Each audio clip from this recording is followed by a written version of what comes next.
Welcome to the November webinar. This month, we're going to be looking at the top FAQs we've received for the 2020 year, looking back at all of the changes and try to give everybody a bit of an update on where those things were at and hopefully answer any of those pending questions you might have. Today, I'm joined by T.J. Thiel. T.J.'s our Consulting Operations Manager, Director and Principal Consultant. And by way of introduction, my name is Grant Bennett. I'm the CEO, Director and Principal Consultant here at Brandwood CKC. A little bit about who we are. Brandwood CKC, we offer regulatory and quality services all the way through to commercialisation of product. And through our merger last year with Capital K, we now bring the pharma aspect into the business as well. So without further ado, I'm going to dive into our bit of background on both TJ and I. I don't think we need too much, but I've been around the traps and involved in regulatory for a good part of 15 to 20 years. And TJ, I might hand over to you to do a bit of an intro of yourself. Sure, thanks, Grant. Yeah, so similar to Grant, I've been doing medical devices and diagnostics for the last 20 years. Focusing on both startups and major multinationals. Have worked a lot in global regulatory spaces, so US, Europe, Australia, China.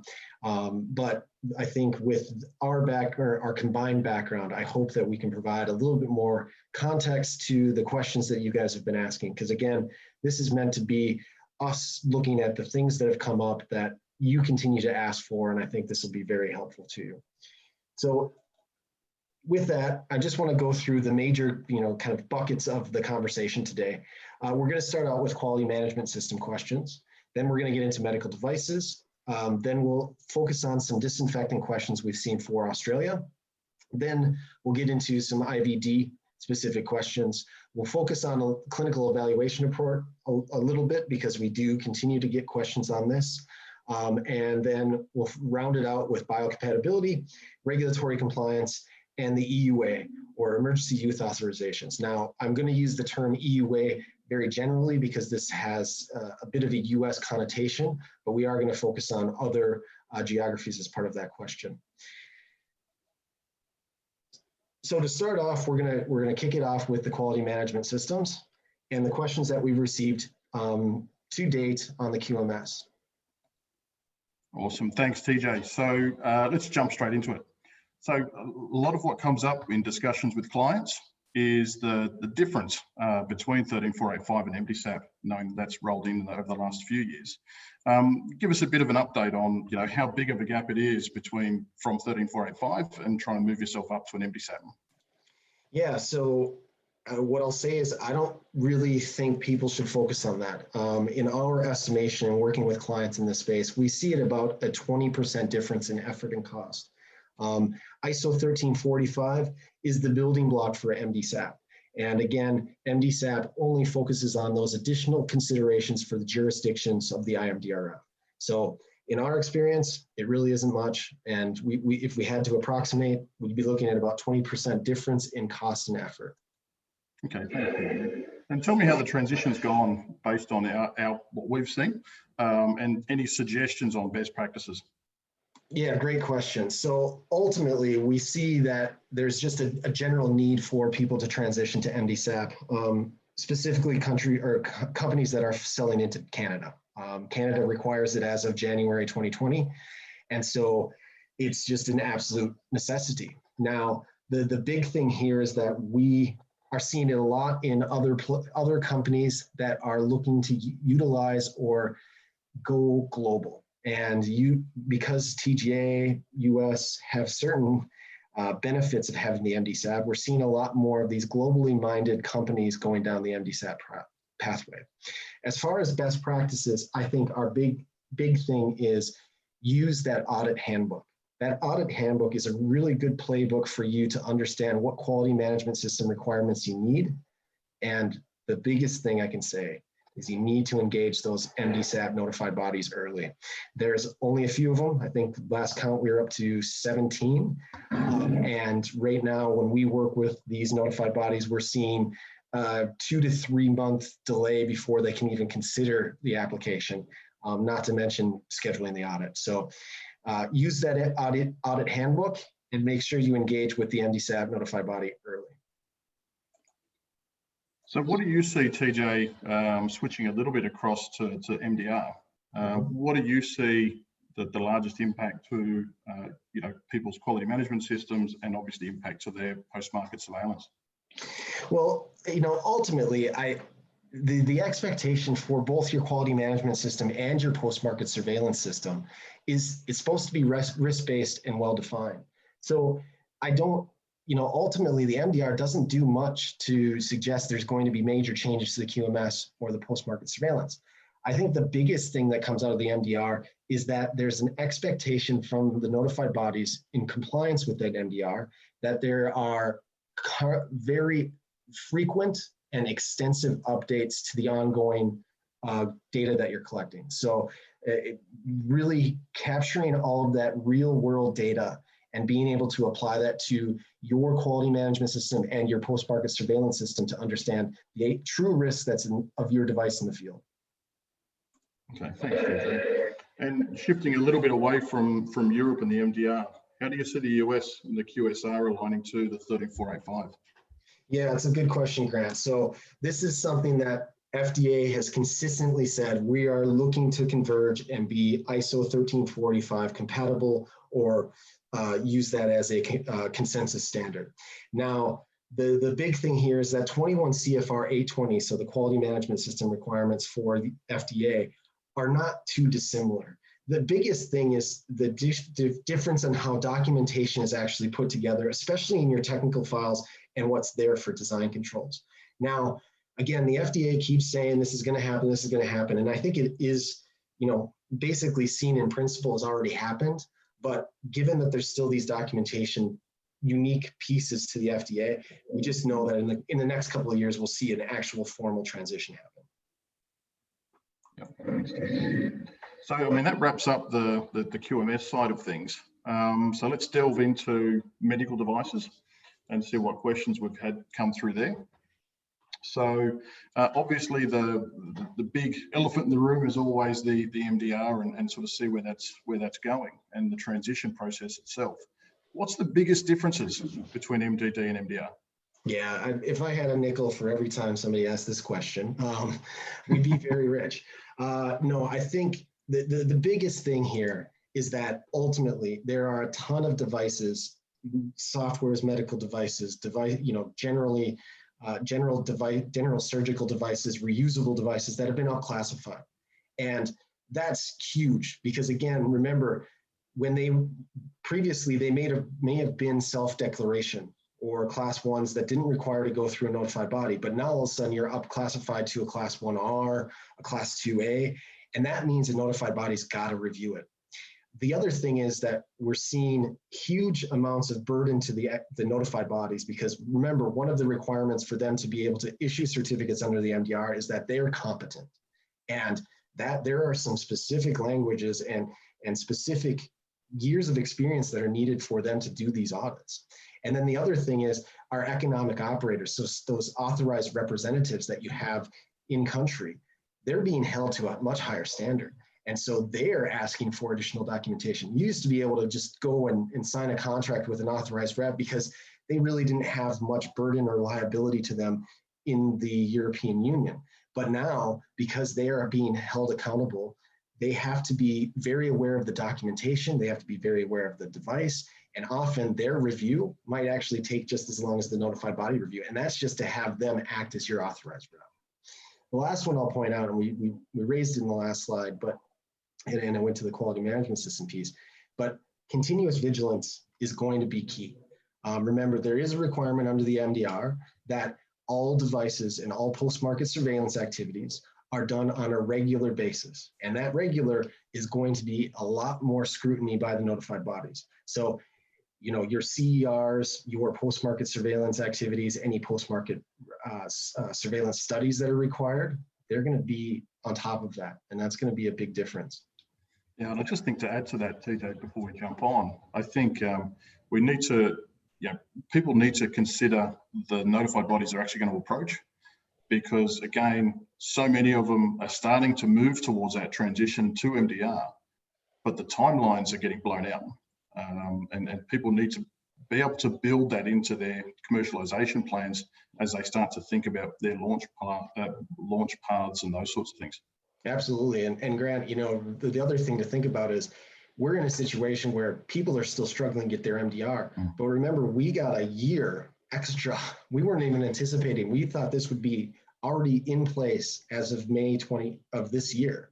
So the fact that we have an extra year and we still are seeing the struggles and the notified bodies not able to cope with the amount of requests and the amount of documentation that they're expecting for these reviews, it's pretty telling that this is a huge transition.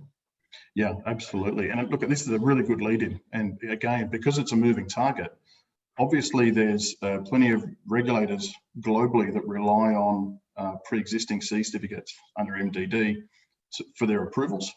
How are we, and what are we seeing with respect to those economies that are sort of starting to transition across to MDR, and how are they actually treating that? Yeah, no, it's a good question. So ultimately, what we're seeing, well, we'll use the TJ as a case study, but ultimately we're seeing some level of pragmatism by the TGA, basically allowing a risk-based evaluation to, allow for some extensions for those companies with CE marking.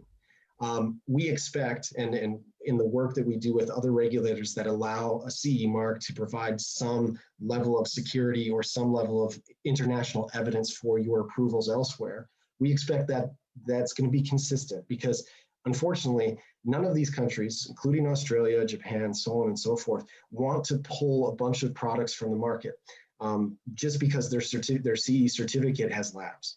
And so they are really struggling, or are being a little bit more pragmatic in identifying a evaluation technique to say, okay, we can do this, but here are the things we need from you. And I think that it has been reasonable. Yeah, and I completely agree. I think the key here is that a lot of these countries rely heavily on CE. So when you look at Australia, for example, I think it's up around 80 to 90% of the products on the market rely on CE. So there's a huge amount of weight on the TGA to ensure that this transition happens smoothly and it doesn't impact product that's already on the market or on the way to market. Yeah. And Grant, I just wanted to, I put in another slide here, or actually another 2 slides, because I wanted to just run through that question that we had previously, which was what were the major considerations or differences between the MDD and MDR? But I think this slide sums it up quite well. Effectively, you need more data, you need you're going to have a stricter review, and you're going to need continuous vigilance. And there's a bit more, granularity that goes into this, but ultimately, with the updated classifications and the GSPR, or the General Safety and Performance Requirements, the data that needs to support those is going to be more exclusive or more extensive. The stricter review, we already have seen it. The notified bodies, we have to be able to review all of this data, and they have to be capable and competent to do so. And so we're getting a lot more scrutiny, especially around the clinical evaluation reports. And we'll go into that in a future question. The last one is, with the continuous vigilance, we know that Unimed's coming. Now, it's been delayed and there's some implementation stuff that's happening, but it's been coming. When you think about how to do this in the MDR, I'm just going to run you through the quick flow chart here. And effectively, you need to think about this from a risk management perspective. So when you start with your risk management plan, you can then create your clinical evaluation plan, which then informs your post-market surveillance plan, which then informs any post-market clinical follow-ups that you might need, including bespoke studies. So as you get this information, they kind of trickle back to the original one. And so as we complete our post-market clinical follow-ups, you'll get a report out of that. That'll go in to inform the post-market surveillance plan, which then creates the post-market surveillance report. So, ultimately you can see here through this staging, there is a lot of consideration, but it all starts from your risk management plan. The last thing to call out here is that these two are, we already alluded to them on a previous slide, but these two are significant differences. Well, at least more scrutiny is going to be put into these. And so we just need to make sure that our clients and people in this space understand that no longer is just following up and doing your normal post-market surveillance as if nothing's happening. is going to work. You have to have a plan, and that plan may have post-market clinical follow-ups with studies. So just remember that. Thanks, TJ. So moving on to the next question. Software as a medical device, we know in our office is always a hot topic, and there's always new technologies coming out, new software platforms coming out. What sort of initiatives are regulators putting in place, TJ, that take this into consideration? And more specifically, you know, we know some publications came out from TGA with respect to SAMD recently.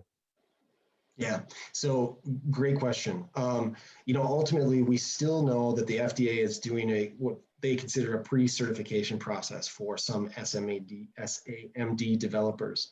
It's still in pilot phase, but we're seeing more and more companies go through that.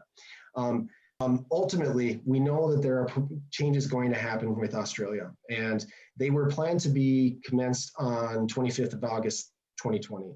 And luckily, or not luckily, but due to the COVID-19 pandemic, that got delayed until February 2021. So what really is coming out of this is that there are different classification rules. You can't just assume that you're going to be in the classification that you are right now. In fact, some might be lower, some might be higher. It's the big thing is that you really just need to check your new classification rules that come out of this. Now, remember, they aren't going to apply to IVD medical devices. So these are SMAD that are not IVD specific. There are some changes to the essential principles that we have to be aware of. They're pretty consistent with other regulators, but cybersecurity, data management, allowing electronic information gathering or information being presented to end patients. So what used to be on a leaflet might actually come through software electronically. And then understanding how version control works. These are all essential principles that are being added to the regulations for software moving forward. If we compare the current pathways in Australia, Europe, Canada versus the US, I just want to summarize this one last time. Effectively, with the US, it is product code based. And so it's really looking at the actual product code that's in the CFR.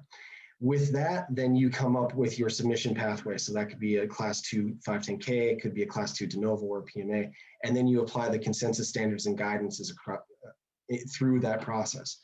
There are some expectations in the standards that you follow, but you can see there is some alignment here. 62304, big one, needs to be part of this. 62366 for basically human factors or usability needs to be considered as part of this. So I just want to show these two differences because ultimately what we do for technical creation or technical documentation creation may be the same. It's just how we get there through the regulatory pathway might be slightly different for software as medical device. Yeah, just to come back on the SAMD itself, TJ, certainly one of the conversations that we have religiously with new developers to software.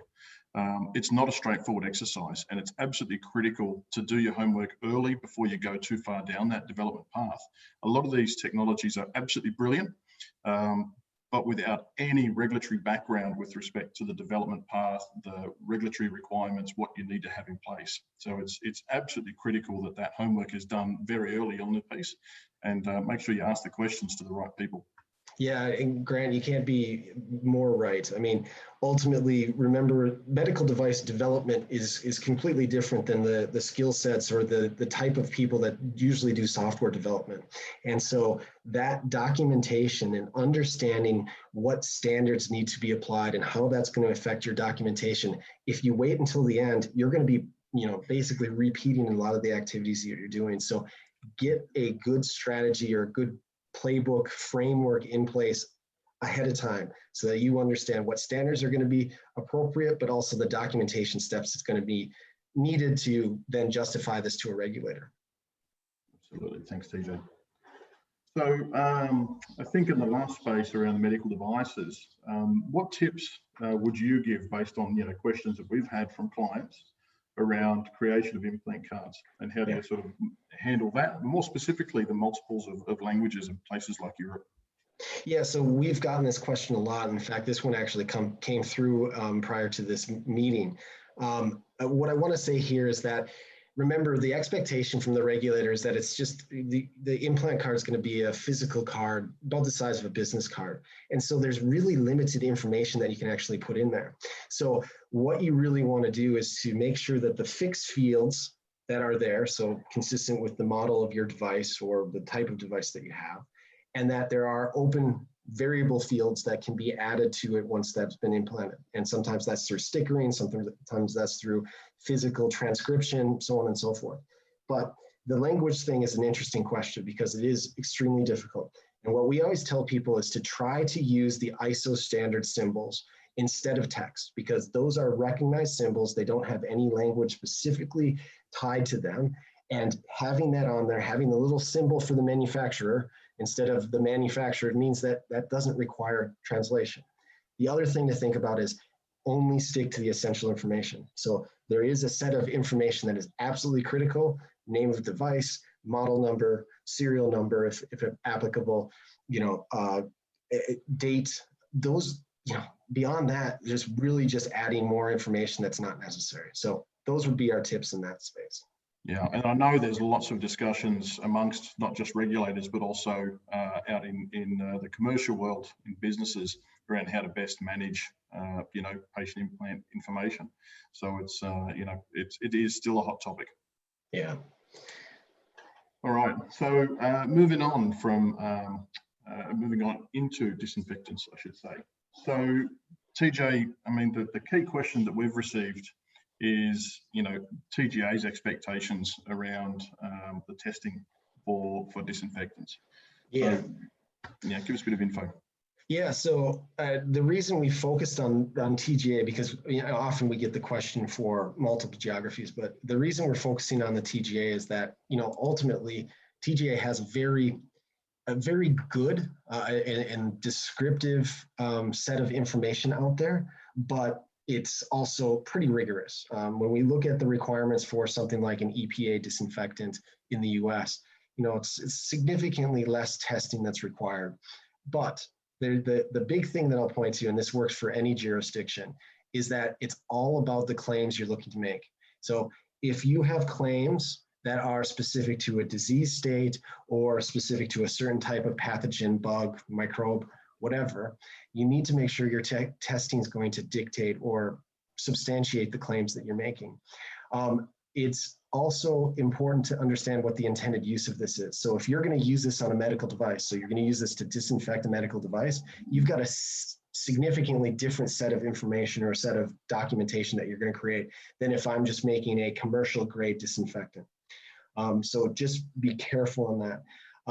I think it's the TGA does an excellent job of identifying standards they expect when doing the testing. And they also identify the specific, we'll call them microbes, bugs. And I think if you can follow that as much as possible, you're in a good space.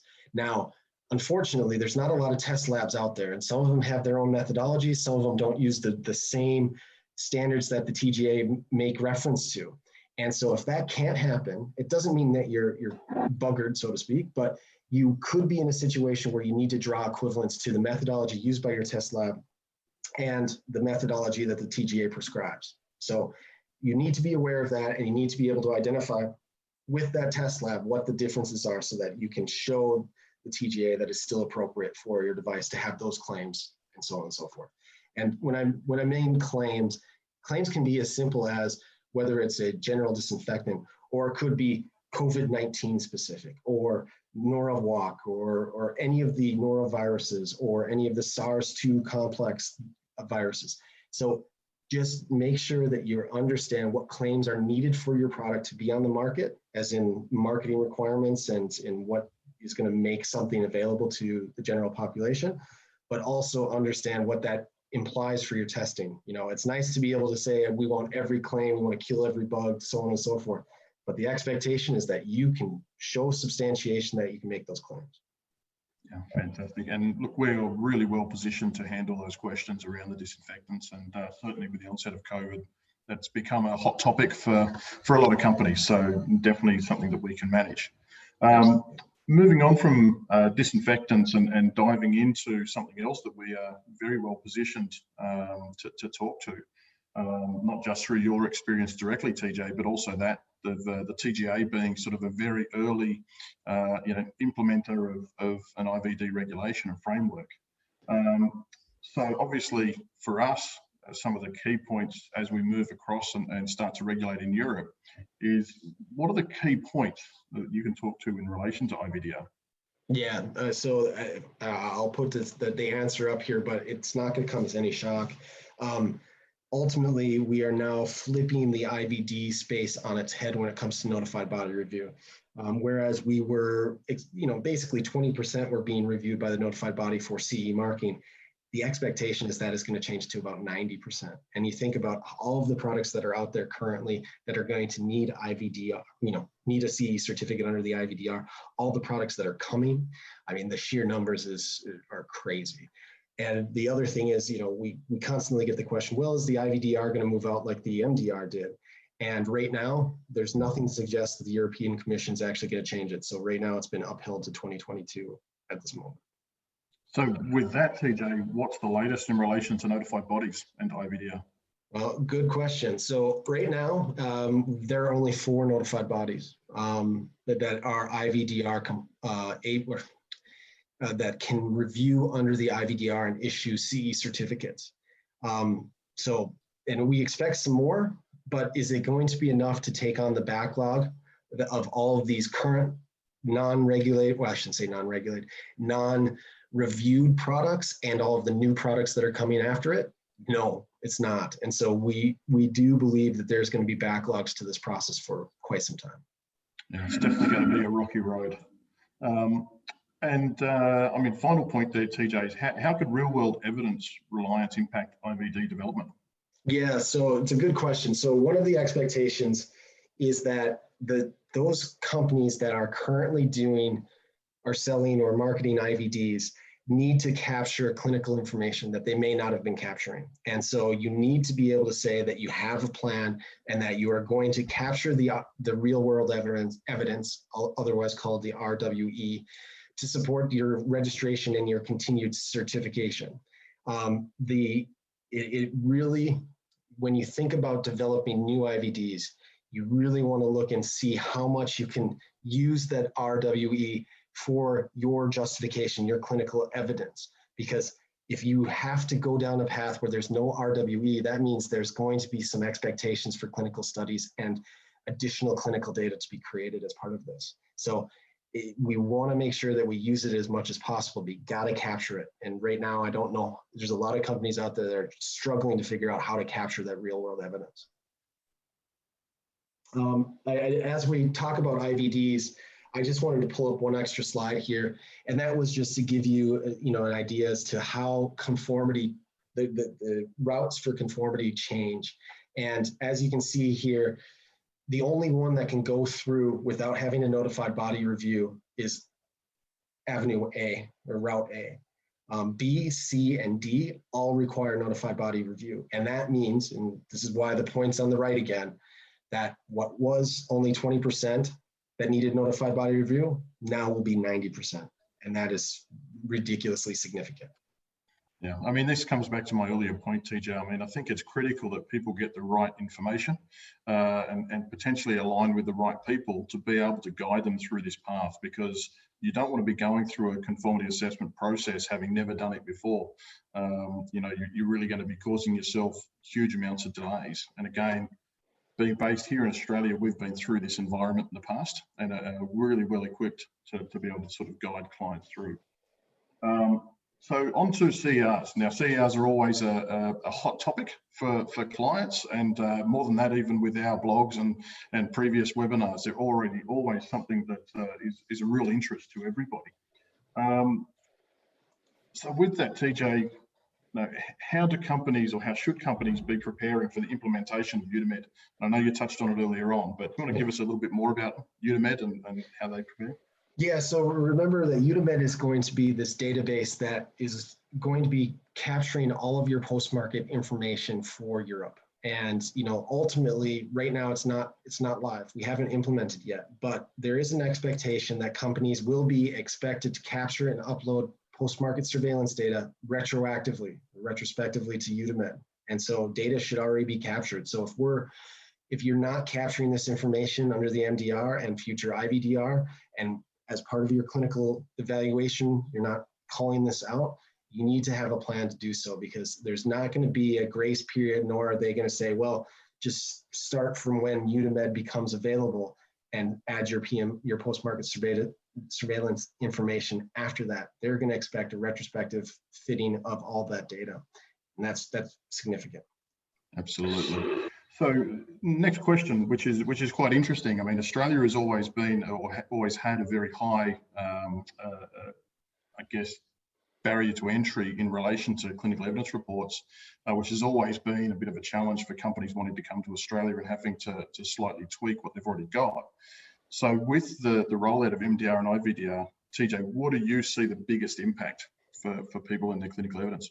If I had to drill it down to 2 words, it'd be more data. Ultimately, the notified bodies are going to scrutinize these CERs much more than they ever have. And that's because they're required to do so, because there's expectations and other things in the GSPRs that need to be covered by the clinical evaluation report. So, and then you add on top of that, maybe your classification changes. So you've gone from a class 1 to a class 2, or your higher classification. There's going to be expectation that you're able to show risk-benefit ratio being met, and that the device is still state-of-the-art. It's, I think what I'd say here, and the one piece of solace, is that the framework's not going to change. So you're still going to expect the MedDev 2.7/1 Rev 4 format, but the amount of information that's going to go into each of those sections, including your post-market surveillance and your clinical literature assessment, is going to be significant. Now, remember, capture that real world evidence, because as much as possible, that will inform the second section of the CER and will make that statement or that conclusion a lot easier for you to make. So it is a combination of things, but make sure you're capturing that information for both your post-market surveillance and your CER. Just keep doing it. Fantastic. Thanks, TJ. That's really helpful. Moving on to biocompatibility. So there's been a number of changes throughout the 2020, including changes to ISO 10993. What do you suggest is the biggest takeaway from this change? Yeah, so it's a great question. And the nice thing is that we've been a little bit lucky at Brandwood CKC, because we have 2 members of our staff that sit on the steering committees. So we're very aware of what's going on, and frankly, they're a great resource for us to look at to say, okay, what would you say is the major change here? But what I can say is, the first thing is, it's a huge document. It's like 70 some pages, and it's intimidating because there's a lot of technical information in there and there's a lot of guidance in there, but don't freak out. Don't get too intimidated by this. The biggest push here is really manufacturers should be using as much existing information that you have for your device or those types of devices. So again, coming back to your real world evidence and the information that you did when you created your verification validation reports way back when, you should be using that and utilizing that as much as possible to show compliance to ISO 10993. Now, there's going to be times when you need to do a characterization study and get the right advice, get somebody who knows what specific things need to be called out in that study, because again, we don't want people just freak out and say, I got to do a bunch of characterization studies. Use your existing data, but whenever you have a gap and it can't be filled with what you have or an equivalency, then you need to do some studies. Absolutely. And just back to your point, TJ, we've got 2 of the global leaders in our office, so we do have an unfair advantage. But definitely, it's about getting that right advice, and be sure to reach out. Certainly, we're happy to have that discussion and be able to point you in the right direction. So, TJ, that moves us on to regulatory compliance. Now, the one question that we've got through here is whether or not we've got any tips on how to mitigate the current landscape with social media to maintain compliance with regulators. Yeah, so in our current world, we know how much people like to get on the internet and say what they want to say. And unfortunately, as a legal manufacturer of a medical device, you're responsible for controlling all advertisement, labeling, and promotional materials. So it really means that you have to be on top of it. You need to be able to say that, nothing is misrepresenting my product out there in the market. You see when people get into trouble with the regulators and massive fines are levied, it's usually individuals going out and saying something that's controversial or, doing something that's inappropriate. And that's where you as a legal manufacturer have to be able to control it as much as possible. There is a difference between, whether a healthcare practitioner or a clinician is going to receive it. But if they're going to receive it, then you need to make sure that they're the only ones that are going to see it, and that it's not going to be shared with their patients and consumers and so on. But if you're going with general advertisements for consumers, you need to lock down your social media sites as much as possible. You don't allow tags or comments from general public. You stick to facts or things that are already captured and substantiated in your other labeling. So a lot of times you'll see the big multinationals, they'll put out a presser or a little bump on their Facebook page to say that they just received the approval for a device and that device has all of these characteristics. That's about the only thing they say. And that all of that information has been vetted through the regulatory process. They don't make any claims, beyond that. They stick to the script. And I think that's the big thing here. When you allow others that don't have a script to work off of, you end up in a situation where the regulator can get very upset. Yeah, and look, just to add to that before we move on, TJ, there's 2 points I'd like to make. One is around your actual launch plans, and make sure that you've included in your launch plans the marketing aspect to the launch of the product, and think about those jurisdictions you're going to go into and obviously their compliance requirements. And I think second to that is around your agreements that you've got with your commercial partners, whether it be distributors or resellers, that they understand that what they should be promoting is aligned with what you have, and don't go out on their own, because that's, again, sometimes some of the issues that we see are those that are left, and I think it comes to the point that you made, allow people to make up their own minds as to the development of those materials will sometimes put the manufacturer in a bit of hot water. So you want to make sure you've got some constraints around that as part of your launch. Absolutely, absolutely. Okay, so moving on to our last, I guess, area for the day, and it's all focused around EUAs.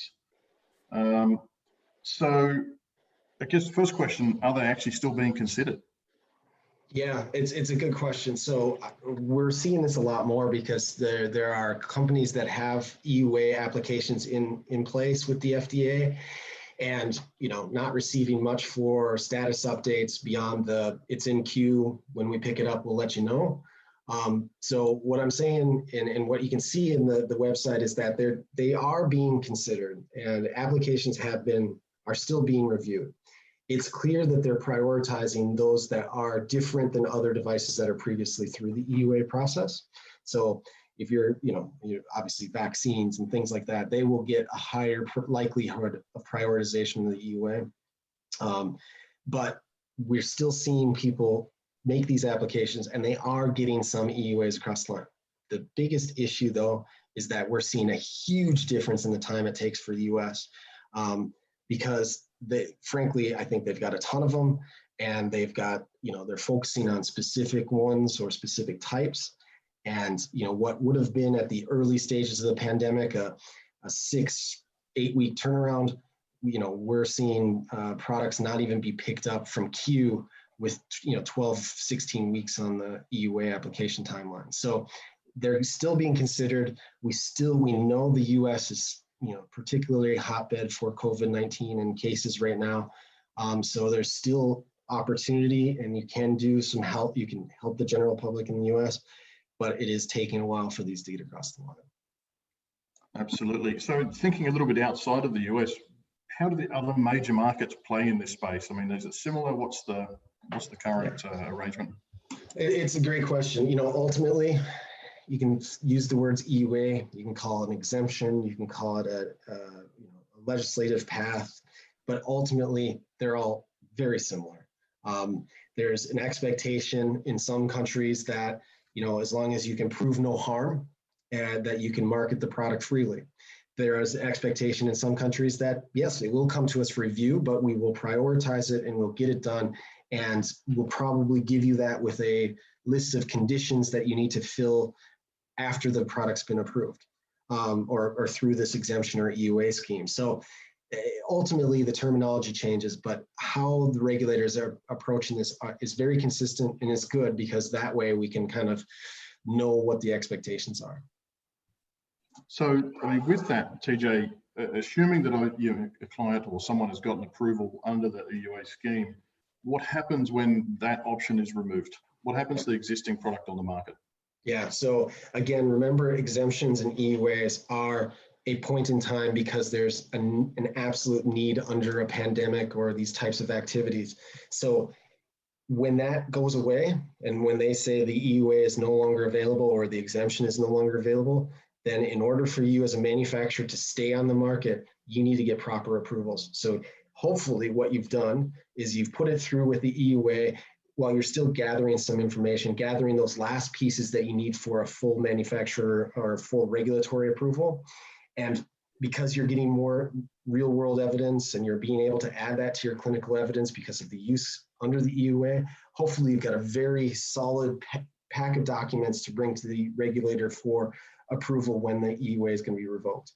Now, remember, they're not going to just pull it out. It's not going to be one day and it's gone, because there will be people that still want to have these products on the market, but they will definitely announce an transition period. And after that has expired, they will expect everyone to either have the proper approval or not to be on the market. And if they aren't, they're still trying to sell, you can expect some advisory notices and some recalls to happen.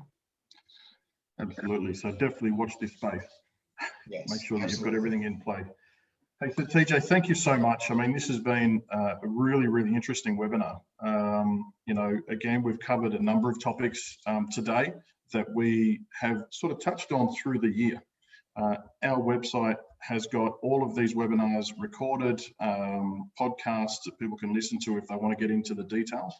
But, it has been absolutely fantastic being part of this webinar with you today.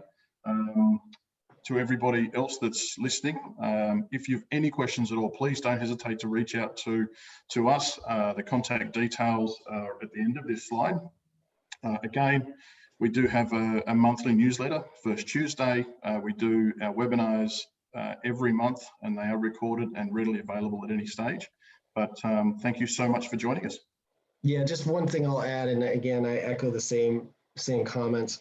The reason that we've done this presentation today is that these are questions we consistently get, and we try to cater our webinars to the things that are happening in the regulatory space and what things are coming from you guys as our clients.